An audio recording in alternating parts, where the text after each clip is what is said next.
Hello दोस्तों, आपका स्वागत है राजीव क्लासेस में। और राजीव क्लासेस आपके लिए लेकर आ गया एक मॉक टेस्ट की सीरीज। बहुत ही प्यारी सी हमारे होने वाले पेपर, दिल्ली पुलिस का पेपर, ड्राइवर के पेपर और हमारे एचसीएम और हमारे एडब्ल्यूटीपीओ के पेपर, जो कि हमारे 16 तारीख और 17 तारीख को हमारे ड्राइवर का पेपर, 18 दिसंबर से लेकर 6 जनवरी तक हमारे इसके दिल्ली पुलिस कांस्टेबल के पेपर चलेंगे। उसके बाद में एडब्ल्यूटीपी और हेड कांस्टेबल के लिए, उसी के लिए हम आपके लिए बहुत अच्छी सी कंपैरिजन लेकर आए क्वेश्चंस की, मैथ्स की, कि जैसे जैसे क्वेश्चन हमसे पेपर में पूछ जाते हैं वही क्वेश्चन की हम एक आपके लिए मॉक टेस्ट सीरीज लेकर आए हैं। चलो चलते हैं अपने क्वेश्चन की तरफ, कि जो हमारा क्वेश्चन हमसे क्या कहता है। पहला क्वेश्चन हमारे पास क्या है कि एक व्यक्ति 9 किलोमीटर प्रति घंटा की चाल से कोलकाता से अहमदाबाद जाता है तथा उसी मार्ग से 18 किलोमीटर प्रति घंटे की चाल से कोलकाता वापस आता है, तो पूरी यात्रा में उसकी औसत चाल ज्ञात कीजिए। ठीक है जी। अब हमसे क्या पूछा, औसत चाल। अब देखो औसत चाल होती क्या है, जिसको हम कहते हैं एवरेज स्पीड। क्या कहा जाता है, एवरेज स्पीड। जब भी हमारे पास देखो, हमारे पास तीन तरीका होता है एवरेज स्पीड निकालने का बाबू। क्या होता है, तीन तरीका एवरेज स्पीड निकालने का। और वो क्या क्या तरीका है देखेंगे, क्या क्या है। देखो औसत चाल। अब औसत चाल होती क्या है हमारे पास में, जिसको हम क्या कहेंगे, देखो पहला तरीका कि औसत चाल निकालने का, कि स्पीड बराबर क्या कर देंगे हम, स्पीड बराबर होता है कि total distance upon total time, total distance upon total time. एक तरीका तो ये तरीका हमको जब लगाना है कि जब हमको क्वेश्चन में बहुत सारी कहानियां बोल दी जाए कि कोई एक आदमी है 2 घंटे में इतने किलोमीटर, 5 घंटे में इतने किलोमीटर, तो उसकी औसत चाल क्या होगी, तो लगा देंगे कुल दूरी बटे कुल समय।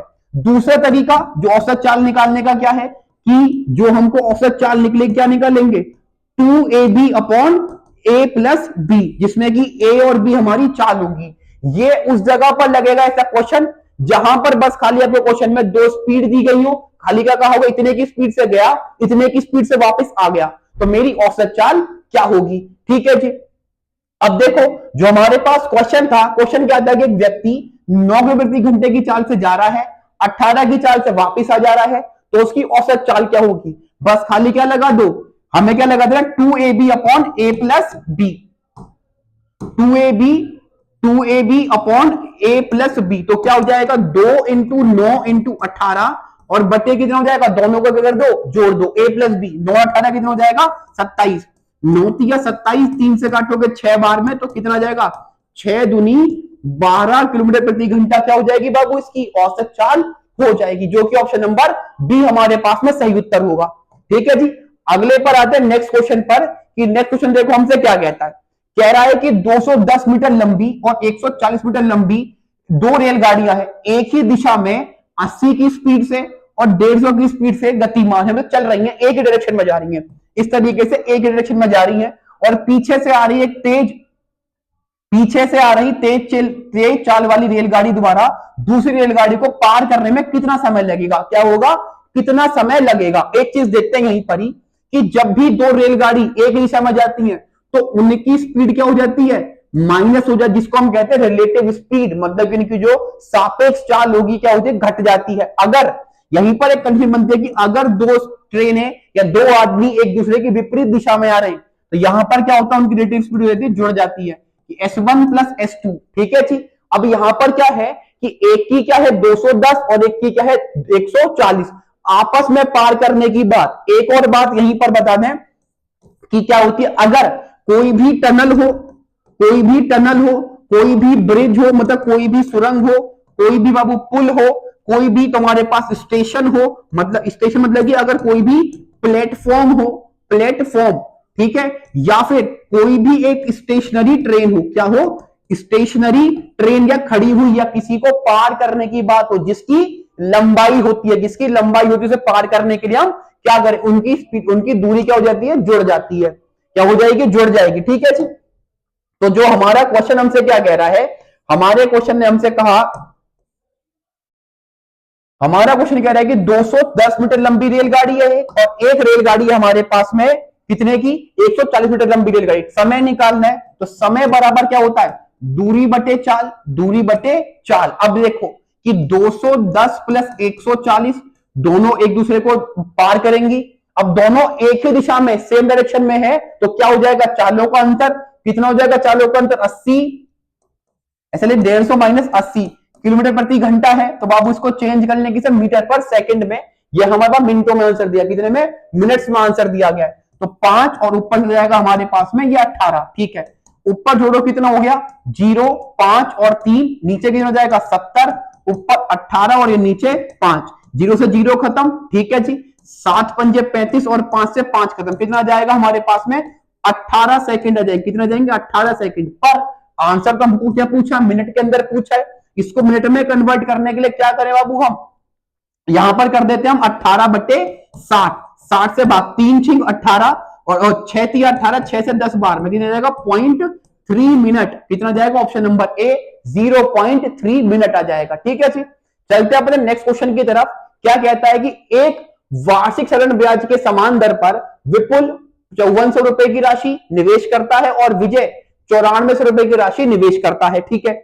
यदि 5 वर्ष के अंत में विजय को विपुल से 880 रुपए अधिक प्राप्त होते हैं तो उसे कितना ब्याज की प्रतिशत दर बतानी कितनी होगी, रेट ऑफ इंटरेस्ट बताना है कितना होगा।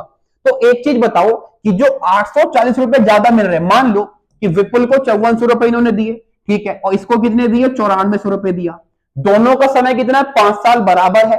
एक मतलब कि जो पैसा ज्यादा मिल रहा होगा वो किसके चलते मिल रहा होगा, जो इनके बीच का मूलधन ज्यादा है, कितना ज्यादा है बाबू, अगर देखें तो कितना हो जाएगा 4000 रुपए, कितना 4000 रुपए।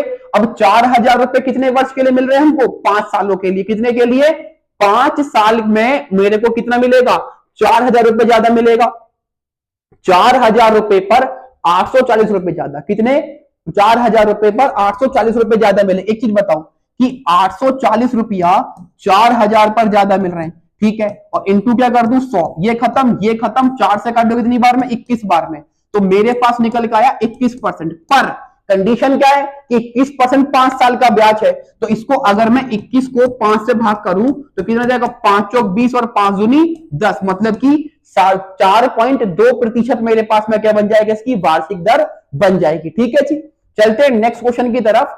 अगला क्वेश्चन क्या कहता है कि निम्नलिखित का मान ज्ञात कीजिए, इसका मान ज्ञात करना है, इन दोनों को गुणा करना है। तो देखो क्या है नंबर, ये कि ले रखा है 48 divided by 8 bracket multiply by 49/7 plus 40/4 into 7 - 3, ठीक है जी। ये सबसे पहले क्या होता है कि इसको हम सॉल्व करते हैं बोर्ड मास के रूल से, किससे करते हैं, बोर्ड मास के रूल से। तो बोर्ड मास सबसे पहले ब्रैकेट को सॉल्व करेंगे, अगर यहां पर देखो 8 6 48 6, इसे काटेंगे 7 से 7 बार में और ये 4 से 10 बार में, ठीक है, और ये हो जाएगा 4 4 धाम 40 और 7 कितना हो जाएगा 47, ठीक है जी।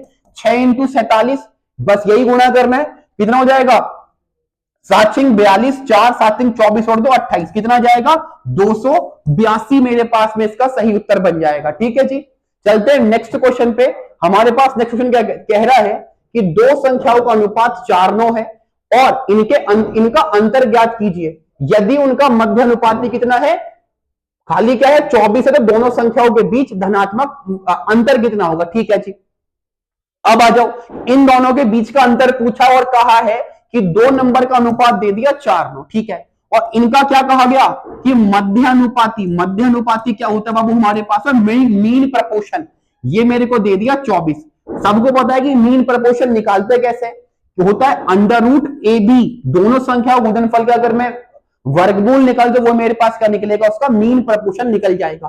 तो यही मान किसके बराबर है 24 के, तो अंडर मैं इसके साथ में मान लो कि मैं यहां पर स्मॉल a ले रहा हूं, तो 4a × 9a बराबर कितना हो गया 24, ठीक है, रूट हटा दोगे तो 4a × 9a बराबर 24 × 24 इधर हो जाएगा वर्ग, ठीक है, 4 से काट दो से कितनी बार में कटेगा, कितना कट जाएगा 4 और 9 के अनुपात का अंतर ज्ञात कीजिए, ठीक है जी। इस क्वेश्चन में कोई दिक्कत है, ठीक है, चलते हैं अगले क्वेश्चन पर देखते हैं, अभी देखेंगे इसे, ठीक है।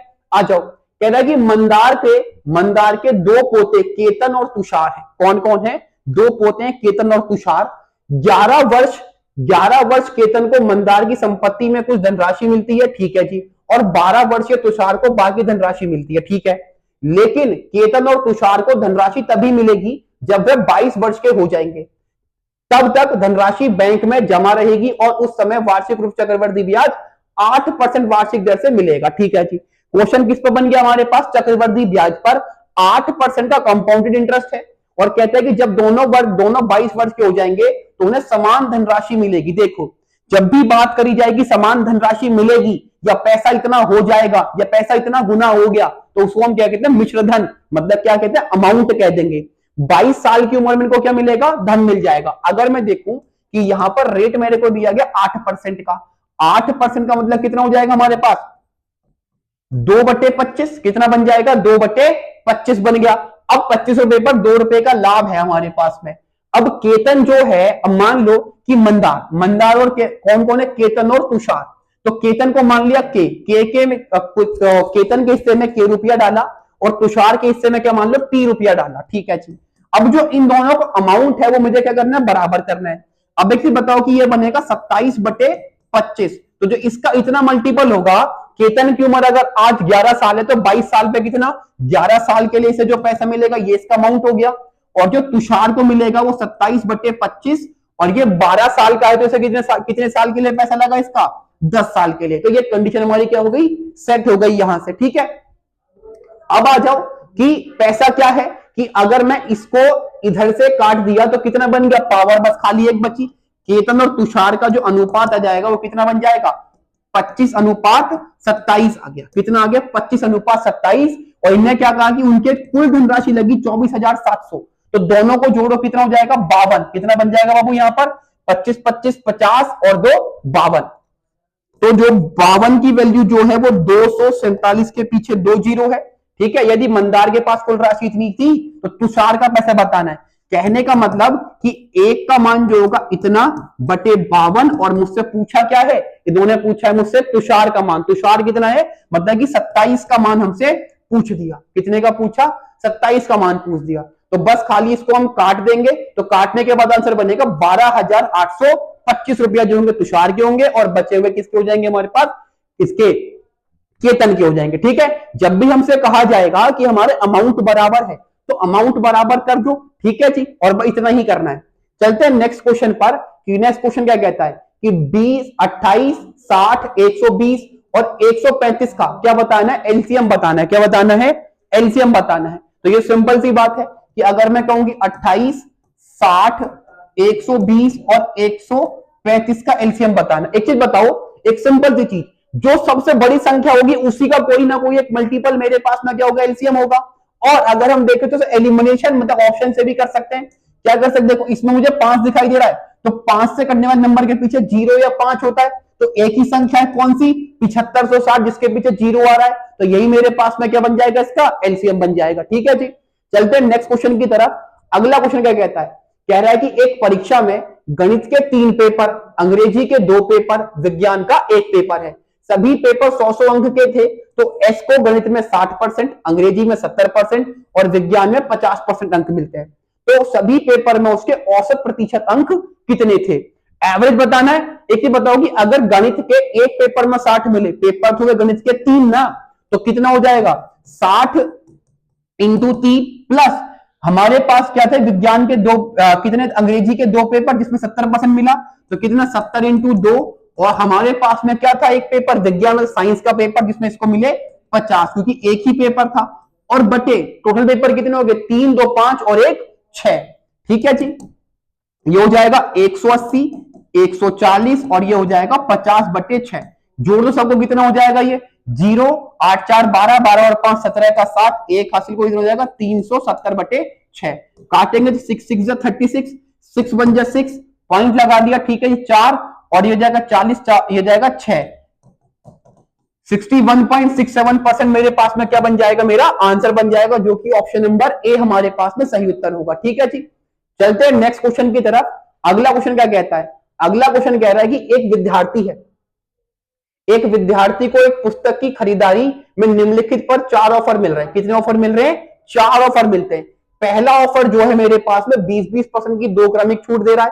ठीक है जी, अब मेरे पास में जो पहला ऑफर है क्या कह रहा है? 20% की 2 क्रमिक छूट दे रहा है। तो क्या करें कि 20 + 20 - 20 × 20/100। तो यहां पर क्या मिलेगा? 40, 2 जीरो खत्म। यहां पर 36% का डिस्काउंट मिलेगा। ठीक है जी, दूसरी छूट क्या है? 25% और 15% की 2 क्रमिक छूट दे रहा है। तो क्या कर दें कि 25 प्लस 15 माइनस 25 इंटू 15 बटे 100।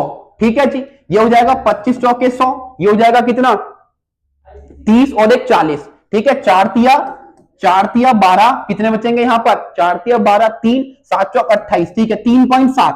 अगर इसमें से कितना 40 में से 3.7 घटाएंगे तो कितना बचेगा 37 और 36.3 के आसपास ये प्रतिशत बचेगा मेरे पास में। ठीक है जी, अब हमारे पास तीसरी कंडीशन का 30 और 10% की दो क्रमिक छूट, तो 30 प्लस 10 माइनस 30 इंटू 10 बटे 100, ये खत्म ये खत्म। 40 से 3 घटाओगे तो कितना जाएगा मेरे पास में 37%। ठीक है जी, कितना बन जाएगा 37%। और जो चौथी छूट है हमारे पास में कितनी बनेगी बाबू 5 और 35, मतलब कि 5 प्लस 35 माइनस कितना बन जाएगा हमारे पास में 5 इंटू 35 बटे 100। ठीक है जी, ये काट दो कितनी बार है 5 पंचे 25 और 5 तिया 15, 155, ये आगे 1.115, मतलब लगभग लगभग बनेगी, एक घटाएंगे 39, मतलब कि 38.45% यहां पर। तो इसने क्या कहा कि कौन सा ऑफर विद्यार्थी को सबसे अच्छी छूट प्रदान करेगा, तो सबसे ज्यादा छूट कौन सी मिली चौथी वाली कंडीशन में, कौन सा है ऑप्शन नंबर ए। चौथा आंसर हमारे पास में सही हो जाएगा। तो ऑप्शन नंबर ए पे क्या है कि जो चौथा वाला ऑफर हमको दिया गया वही ऑफर हमारे पास बिल्कुल प्रॉपर डिस्काउंट देगा। ठीक है जी, नेक्स्ट क्वेश्चन पर चलते हैं कि अगला क्वेश्चन हमसे क्या कहता है, कह रहा है कि दो संख्याओं का एचसीएफ कितना है 11 है और उनका योग कितना है 132। यदि दोनों संख्याएं 42 से बड़ी हो तो दोनों संख्याओं के बीच अंतर क्या होगा। देखो जी, यहां पर क्या है कि दो नंबर है, दो नंबर का एचसीएफ 11 और उनका योग, मान लो कि ए और बी इनका योग दे रखा 132। जब एक चीज ध्यान रखना, जब भी हमको क्वेश्चन में एचसीएफ एलसीएम के कोई भी एक भी नंबर ना दिया जाए तो उनके साथ में हम उनके एचसीएफ को लेकर चलेंगे। तो ये क्या हो जाएगा 11a और प्लस ये क्या हो जाएगा 11b, ये योग है।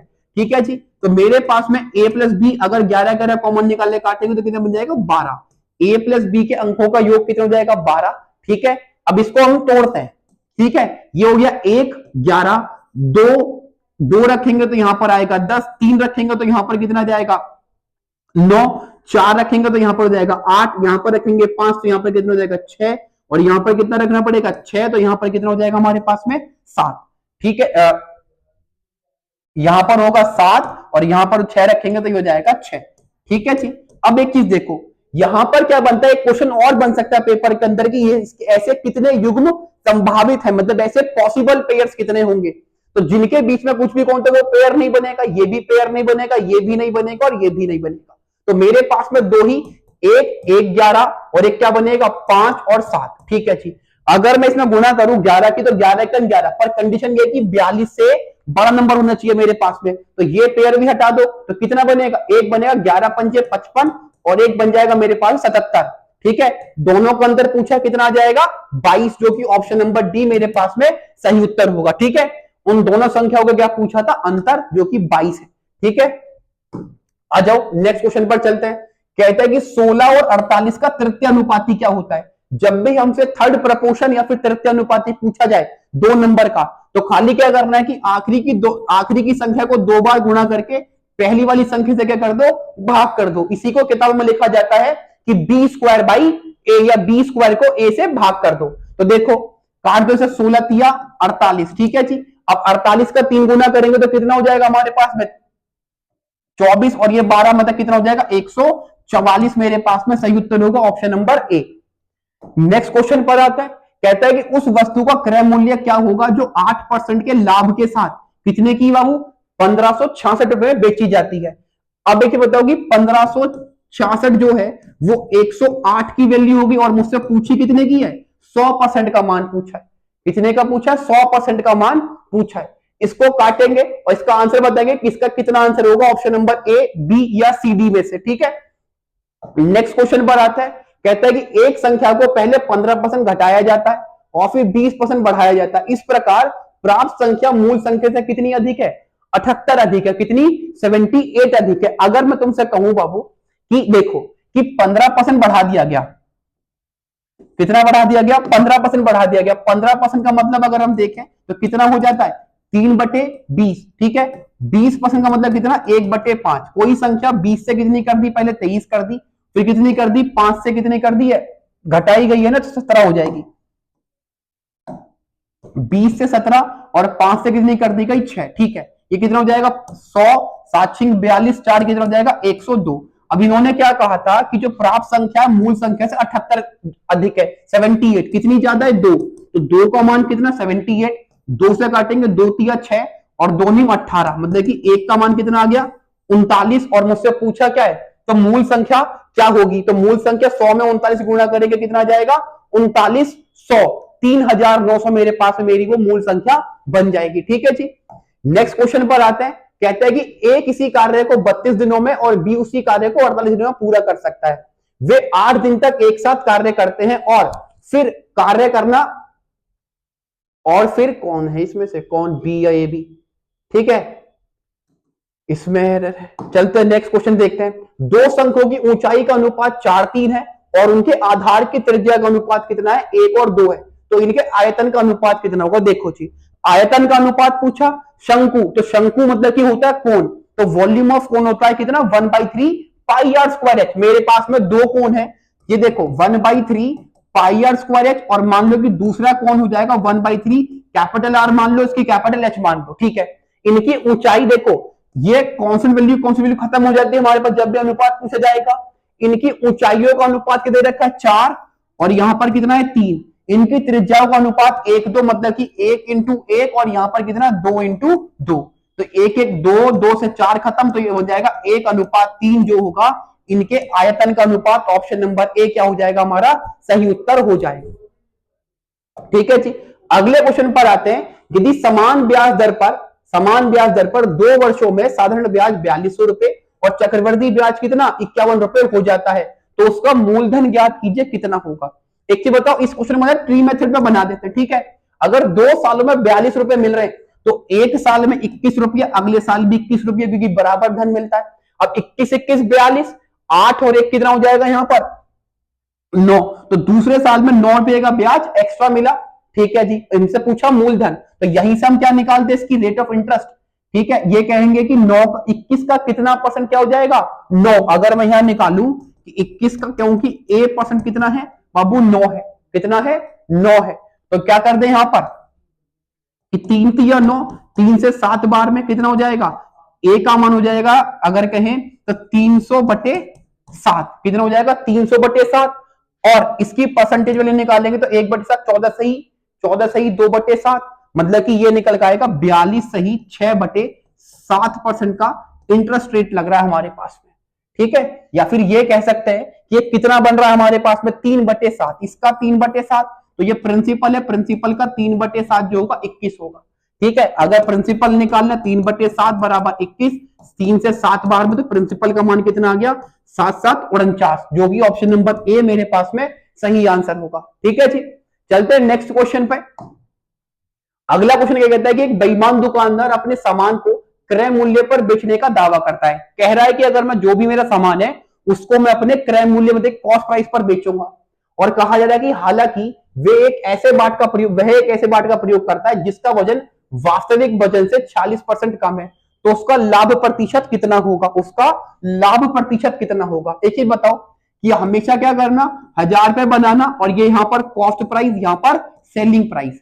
कह रहा है कि अपने सामान को क्रय मूल्य पर बेचने का वादा 1000 की लाया 1000 की दे दूंगा, ठीक है जी। 40% कम दूंगा, तो मतलब कितना हो जाएगा, यहां पर 40% कम तोल रहा है, तो ये जाएगा 540। कितने का लाभ कमाएगा बाबू यहां पर, ये कमाएगा 460 रुपए का लाभ, कितने पर 540 पर, तो 100 पर कितना, ठीक है जी। अब 0 से 0 खत्म हो गई यहां पर, ठीक है। इसे काट लो, कितनी बार में कटेगा ये 2 से काटो 23 बार में, 2 से काटेंगे से 2 2 4, ये 27 बार में, ठीक है। और तो नहीं कट रहा, मतलब कि 2300/27%, ठीक है। 2300/27% हमारा इसका आंसर हो जाएगा। चले नेक्स्ट क्वेश्चन पे। अगला क्वेश्चन क्या कहता है कि गोपाल, अक्षय, अतुल का औसत भार 46 केजी है, कितना है 46 केजी है। अब मेरे पास कौन कौन है, देखो गोपाल है, अक्षय है, और कौन है एक अतुल है। औसत भार अगर 46 है, अगर 3 जनों का एवरेज वेट 46 है, इसको उतने ही जनों से, कितने जने 3 है, 3 से गुणा कर दो तो हमारे पास आ जाएगा इनका कुल वेट, मतलब कि कुल भार, तो आ जाएगा 46 × 3, 6 3 18, 8 से 12 138, ठीक है जी। कह रहा है कि यदि गोपाल और अक्षय का औसत भार कितना है 40 केजी। कौन कौन है, गोपाल और अक्षय का औसत भार तो कितना है 40, कुल वजन कितने जने मल्टीप्लाई कर दो कितना हो जाएगा 80 केजी। इन्होंने क्या बोला कि अतुल और अक्षय का औसत भार कितना 45 किलो। अक्षय और अतुल का जो औसत भार है कितना 45 किलो। कितने लोग हैं, जो कितना हो जाएगा 90 किलो। हमसे क्या पूछा कि अक्षय का भार कितना होगा, अक्षय का भार कितना होगा, इस अक्षय का भार कितना होगा। अगर हम एक काम करें कि इसमें से तीनों के वजन में से गोपाल और अक्षय का वजन घटा दें तो कितना बचेगा मेरे पास में, हो जाएगा 58 किलो। 58 किलो जो वेट है मेरे पास में अतुल का है, तो अक्षय का वजन क्या जाएगा 90 में से अगर मैं 58 किलो घटा दूंगा तो कितना बन जाएगा 32 केजी जो वेट होगा मेरे पास में किसका बन जाएगा, अक्षय का बन जाएगा। किसका बनेगा, अक्षय का, जो कि ऑप्शन नंबर ए मेरा सही उत्तर होगा। नेक्स्ट क्वेश्चन पर चलते हैं।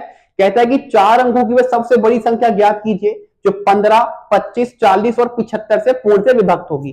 ठीक है, अब यहां पर अगर हम तरीके से करें कि बाबू 4 अंकों की सबसे बड़ी संख्या ले 999, फिर उसको इनके एलसीएम से भाग करें, तो क्यों ना हम इसको एलिमिनेट कर दें ऑप्शन से ही, इसके मल्टीपल उठा के देख लेते कौन कौन सा मल्टीपल से कटेगा। तो यहां देखो 5 दिखाई देगा, 5 से कटने वाले पीछे जो भी है, ये तो 4 बार 9 तो नहीं होगा, ये 5 और 0 वाले आंसर। उसके बाद में क्या है कि 25 या 75, तो 3 से कटेगा, तो देखो 3 से ये तो नहीं, 3 से कट जाएगा, ये भी कटेगा, ये भी कटेगा, ये भी कटेगा। ठीक है, अगर देखें और 8 से काटने पर मेरे पास पीछे की 3 संख्या कटेंगी 9600 वाली, तो कितना हो जाएगा 9600 हमारा इसका सही आंसर हो जाएगा। ठीक है जी, चलते हैं नेक्स्ट क्वेश्चन पे। नेक्स्ट क्वेश्चन हमसे क्या कह रहा है, कह रहा है कि सारंग ने एचडीएफसी में 4% की वार्षिक ब्याज दर पर कुछ धनराशि निवेश किया। ठीक है, यदि 2 वर्ष के बाद सारंग को वार्षिक रूप से चक्रवृद्धि होने वाला चक्रवृद्धि ब्याज रूप से 153 रुपए प्राप्त हुआ, तो संगत साधारण ब्याज कितना होगा। तो उसने क्या पूछा है, तो इसी का साधारण ब्याज कितना होगा। अब एक चीज बताओ मुझे, चलो अगर मैं 4-4% का अगर मुझे चक्रवृद्धि ब्याज मिलता है, तो 4-4% का अगर मैं सक्सेसिव निकाल दूं, अगर मैं साधारण ब्याज की बात करूं, तो यहीं पर मेरे पास में साधारण ब्याज होगा वो तो टोटल 8% होगा। कितना होगा 8%। और जो चक्रवृद्धि ब्याज है वो इसी का क्या बन जाएगा, सक्सेसिव बन जाएगा। मतलब कि अगर वो ब्याज पर ब्याज लगाएगा, तो कभी भी सक्सेसिव निकालना हो तो क्या करना कि 4+4 इंटू 4/100, मतलब कि a plus B into AP/100। अगर क्या हो जाएगा 8+8.16%, मतलब कि चक्रवृद्धि ब्याज जो मिलेगा 8.16%। अब इन्होंने हमको दिया क्या है बाबू, इन्होंने क्या कहा है कि चक्रवृद्धि ब्याज के रूप में 153 रुपए प्राप्त होते, 153 तो देखो कि ये जो 153 है ये किसका मान है बाबू, 8.16 का मान है, और निकालना कितने का मेरे को 8 का, क्योंकि मुझसे क्या पूछा गया, साधारण ब्याज पूछा गया है। ठीक है जी, अगर हम इसको हटाएं तो यहां पर 2 जीरो बढ़ गई, 8 एकन 8, 8 दूनी 16, तो 12 से काटो 12 एकन 12, 4 से काट लेते हैं, जो भी कट के आंसर आएगा वो हमारे पास में। देखो एक चीज ध्यान रखना कि 153 से कितना होगा कम आंसर, मतलब कि 150 और 145 में से एक ही आंसर होगा हमारे पास में। ठीक है जी, आ जाओ नेक्स्ट क्वेश्चन पे। अगला क्वेश्चन क्या कहता है कि एक ग्राहक किसी वस्तु को खरीदने पर 40% की छूट या 25 और 15% की 2 क्रमिक छूट के बीच निर्णय नहीं ले पा रहा, तो दोनों छूटों के बीच अंतर क्या होगा। ठीक है, अब देखो अगर मैं देखो कि एक तो 40% है और एक जगह दे रखी है मेरे को 25% और 15% की लगातार 2 छूटे। अब एक चीज बताओ कि ये 40% जोड़ दे 40% एक्स्ट्रा क्या बनेगा मेरे पास में यहां पर कि 25 इंटू 15/100। ठीक है जी, ये बन गया। अगर हम देखें तो कितना 25, 15 पंजे 75, 7 15 दूनी 30, मतलब कि 375/100 पॉइंट लगाऊंगा 3.75% का मेरे पास में अंतर बनेगा, ऑप्शन नंबर ए। ठीक है, 3.75% का मेरे पास में आंसर बन जाएगा। ये कह रहा है कि एक दुकानदार के पास 7 सेंटीमीटर त्रिज्या वाला एक गोलाकार लड्डू है। ठीक है, बहुत बड़ा लड्डू है, 7 सेंटीमीटर की त्रिज्या है, और वो क्या कह रहा है कि उसी सामग्री में से 3.5 सेंटीमीटर त्रिज्या वाले लड्डू बनाए जा सकते हैं। ठीक है, जब भी किसी भी वॉल्यूम को जैसे बनाना है और कितने लड्डू बनाने, तो बड़े वाले की वॉल्यूम को भाग कर देते हैं किससे, छोटे वाले की वॉल्यूम से। ठीक है, अगर हम बताना चाहें कि हम निकालें नंबर ऑफ लड्डू, तो कितना निकलेगा कि 7 इंटू 7 इंटू 7 और बटे कितना हो जाएगा 3.5 इंटू 3.5 इंटू 3.5, ठीक है जी। ये देखो, 2 बार में, ये 2 बार में, ये 2 बार में, दो 2 बार को 3 बार गुना करेंगे तो कितना आ जाएगा, 8 आ जाएगा, जो कि ऑप्शन नंबर डी मेरा सही उत्तर होगा। ठीक है, चलते हैं नेक्स्ट क्वेश्चन की तरफ। अगला क्वेश्चन क्या कहता है कि 772 और 7056 का एलसीएम क्या होगा। दोनों का एलसीएम पूछा गया, क्या होगा। एक चीज ध्यान रखना है कभी भी कि जो भी नंबर है उसमें जो बड़ी संख्या होगी उसी का एक मल्टीपल, मतलब कि उसी का एक गुणज जो होगा हमारे पास में, उसी का एलसीएम बन जाएगा। तो देखिए 756 का, तो 756 ये नहीं, ये कितना बन जाएगा 14,112, जो कि 772 से भी कट रहा है। तो ऑप्शन नंबर डी मेरे पास में क्या बन जाएगा, इसका सही उत्तर। आते हैं नेक्स्ट क्वेश्चन पर। कहता है कि सचिन क्या आएगी, एक दूरी को 2 घंटे में 60 किलोमीटर प्रति घंटा की चाल से और 80 किलोमीटर की दूरी को 40 की चाल से चलता है, तो सचिन की औसत चाल क्या होगी। बाबू इस कंडीशन में हमेशा क्या लगाना है कि कुल दूरी बटे कुल समय। अब एक चीज बताओ कि यहां पर ये 2 घंटे में 60 की स्पीड से ट्रेवल कर रहा था। कितने की स्पीड से, 60 की स्पीड से ट्रेवल कर रहा था। तो कितना किलोमीटर गया होगा, यहां से गया होगा ये 120 किलोमीटर की दूरी। ठीक है, इन्होंने क्या कहा कि अगर ये 80 किलोमीटर की दूरी जाए, कितना, 80 किलोमीटर की दूरी को अगर ये 40 की स्पीड से जाता है तो ये कितना टाइमिंग लेगा, यहां पर भी कितना लेगा, 2 घंटा। तो हमारे पास में औसत चालने का टोटल डिस्टेंस मतलब कि 120 प्लस 80, और टोटल टाइम कितना हो गया हमारे पास, 2 और 2 4, तो कितना हो जाएगा ये 200 बटे 4, 4 से काटो कितना जाएगा, 50 किलोमीटर प्रति घंटा क्या बन जाएगी मेरे पास में, इसकी औसत चाल बन जाएगी, जो कि ऑप्शन नंबर ए है। ठीक है जी।